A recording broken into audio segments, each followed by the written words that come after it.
सुप्रभात बच्चों। आज मैं आपको हिंदी 2 पढ़ाऊंगी और आपकी हिंदी 2 की पुस्तक का नाम है भाषा अधिगम एवं व्याकरण। इस पुस्तक से मैं आपको लेसन नंबर 3 पढ़ाऊंगी, जिसका शीर्षक है वर्ण। वर्ण यानी कि अक्षर, जिसे हम अल्फ़ाबेट भी कहते हैं। ये वर्ण जो कि भाषा की सबसे छोटी इकाई होते हैं। बच्चों, क्या आप जानते हैं कि हमारा शरीर अनेक अंगों से मिलकर बना है। ये अंग हड्डी एवं मांस से बने हैं। ये हड्डी और मांस अनेक कोशिकाओं सेल्स से मिलकर बने हैं। इस तरह कोशिकाएं हमारे शरीर की सबसे छोटी इकाई हैं। इसी प्रकार भाषा वाक्यों से मिलकर बनती है। वाक्य में शब्दों का प्रयोग होता है और शब्द वर्णों के मेल से बनते हैं। अतः वर्ण भाषा की सबसे छोटी इकाई है।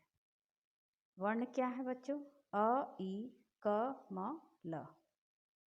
जब बच्चा छोटा होता है और बोलना प्रारंभ करता है, तब वो अपने मुख से कुछ ध्वनियाँ निकालता है। आरंभ में इन ध्वनियों का कोई अर्थ नहीं होता, पर धीरे धीरे वह सार्थक ध्वनियाँ निकालने लगता है। फिर वह पूरा शब्द बोलने लगता है और इसके बाद छोटे छोटे वाक्य। पहले वह ध्वनियाँ निकालता है, फिर शब्द बोलता है और उसके बाद छोटे छोटे वाक्य बोलने लगता है। वर्ण 2 प्रकार के होते हैं, स्वर और व्यंजन। स्वरों की कुल संख्या हिंदी में 11 है। छोटा, बड़ा, छोटी, बड़ी, छोटा ऊ, बड़ा ऊ, री, ए, ऐ, ओ, औ, अंग, आहा। और व्यंजनों की कुल संख्या है 35। क, ख, ग, घ, अंगा, च, छ, ज, झ, इया, ट, ठ, ड, ढ, अणा, अणा, ढ, त, थ, द, ध, न, प, फ, ब, भ, म, य, र, ल, व, श, ख, स, ह। अब देखिए, अंग और आहा ये दोनों क्या है? अयोगवाह हैं। इनकी गिनती भी अब स्वरों में ही होती है। अड़ और हड़, ड और ढ के विकसित रूप हैं। इनकी गिनती भी अब व्यंजनों में होती है। पेज नंबर 12 पर देखिए बच्चों, संयुक्त व्यंजन। संयुक्त का मतलब है जुड़ा हुआ, ज्वाइंट। तो संयुक्त व्यंजनों की संख्या कुल 4 है। छ, त्र, अज्ञा और स्र। छ, क और खटकोण वाले श को मिलाकर के छ बनता है। त, र मिला के त्र, ज, इया मिला के अज्ञा और श, र मिला करके स्र। अ को छोड़ करके शेष सभी स्वरों की मात्रा होती है। इन्हें व्यंजन के साथ लगाया जाता है। स्वरों का प्रयोग बच्चों हम व्यंजन के साथ करते हैं, जिनकी कुल संख्या 35 है। अब आप देखिए, आगे आपको स्वर दिए गए हैं एक लाइन में, दूसरे लाइन में स्वरों के संकेत यानी कि उनकी मात्राएं दी गई हैं, और तीसरे लाइन में उन मात्राओं को लगा करके शब्द बनाए। अ की कोई मात्रा नहीं होती है। आ, का, म, ई छोटी किस, बड़ी कील, उ कुल, बड़ा उ कूच, री कृपा। री की मात्रा हम नीचे से र लगाते हैं। ए केला, ऐ कैसा, ओ कोई, औ कौन। अब देखिए बच्चों, वर्णों के समूह को वर्णमाला कहते हैं, जिसमें स्वर और व्यंजन सभी सम्मिलित होते हैं। जब व्यंजन को मात्रा के बिना लिखना हो तो उसके नीचे हम हलंत का निशान लगाते हैं। जैसे क, च, म, प में देखिए आपकी पुस्तक में नीचे इन अक्षरों में हलंत का निशान लगा हुआ है। क प्लस अ क प्लस आ का, क प्लस ई की, क प्लस बड़ी ई की। र में छोटा ऊ बड़ा ऊ की मात्रा कैसे लगाएंगे बच्चों? र प्लस ऊ रुको, रुको। र प्लस बड़ा ऊ रूठना। अब देखिए अनुस्वार का चिन्ह। अनुस्वार का चिन्ह हम ऊपर एक छोटा सा पॉइंट लगाते हैं व्यंजन के ऊपर। इसके उच्चारण में हवा केवल नाक से निकलती है, जैसे कंस, अंग, लंगूर, कंधा। अनुनासिक, ये चंद्र बिंदु भी इसे कहते हैं। इसके उच्चारण में हवा नाक और मुंह से निकलती है, जैसे आँख, मांग, चांद, महंगा। विसर्ग, विसर्ग का चिन्ह कैसे लगाते हैं बच्चों? व्यंजन के पीछे 2 बिंदु लग जाते हैं। इसका उच्चारण ह के समान होता है, जैसे प्रातः, अतः, स्वतः।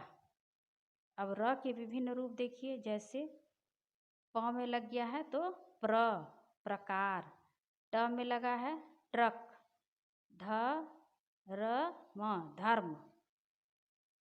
अब अभ्यास देखिए आप, बहुवैकल्पिक प्रश्न है। छ, त्र, अज्ञा क्या है आपके?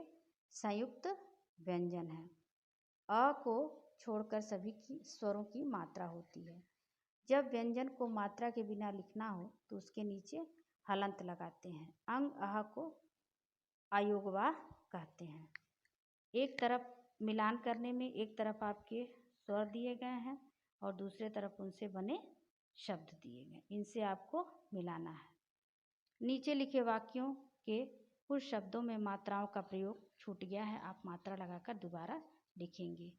इसको मेरा शरीर मजबूत हो गया है, मुसीबत में घबराना नहीं चाहिए, चौकीदार पहरा दे रहा है।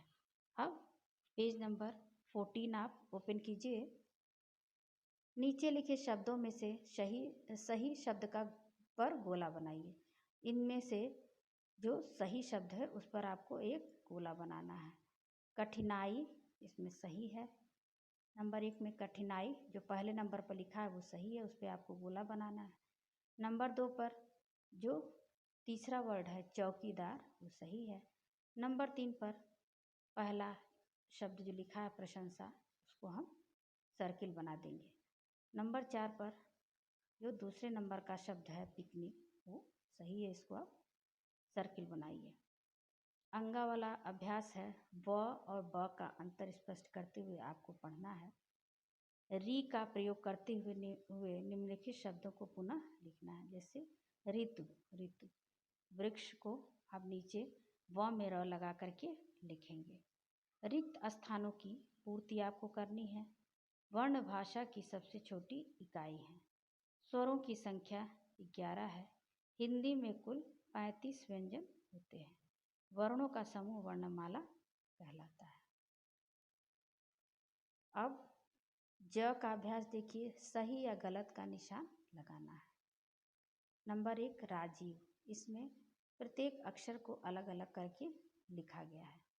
बच्चों इसमें एक चीज़ मैं आपको बताना चाहूँगी कि आप देखिए र और ज के नीचे कोई हलंत नहीं लगा, जबकि ये भी व्यंजन है। मैं आपको ये बताना चाहती हूँ कि र के साथ आ की मात्रा है और ज के साथ बड़ी की मात्रा है, जबकि व के साथ कोई मात्रा नहीं है, इसलिए उसके नीचे हम हलंत का चिन्ह लगाते हैं। और ये हम आपको पहले बता दिए हैं कि जब बिना स्वर के हम कोई वर्ण लिखते हैं तो उसके नीचे हलंत का निशान लगाते हैं। अब नंबर देखिए, नंबर 2 छ एक संयुक्त व्यंजन है, सही है। वर्णों के समूह को व्याकरण कहते हैं, गलत। स्वरों में हलंत लगाया जाता है, गलत। सभी स्वरों को छोड़कर केवल अ की मात्रा होती है, गलत। अब देखिए झ का अभ्यास है, बताओ वर्ण किसे कहते हैं? भाषा की सबसे छोटी इकाई को वर्ण कहते हैं। वर्णमाला किसे कहते हैं? वर्णों के समूह को वर्णमाला कहते हैं। वर्ण के कितने भेद हैं उनके नाम बताओ? वर्णों के 2 भेद होते हैं, स्वर और व्यंजन। अब देखिए आपकी पुस्तक में 2 चित्र दिए गए हैं, एक छोटा पेड़ है, दूसरा बड़ा है। छोटे पर आपको अ से अह तक स्वर लिखने हैं और बड़े पर क से अज्ञा तक व्यंजन लिखने हैं। इसी के साथ मैं आपका ये पाठ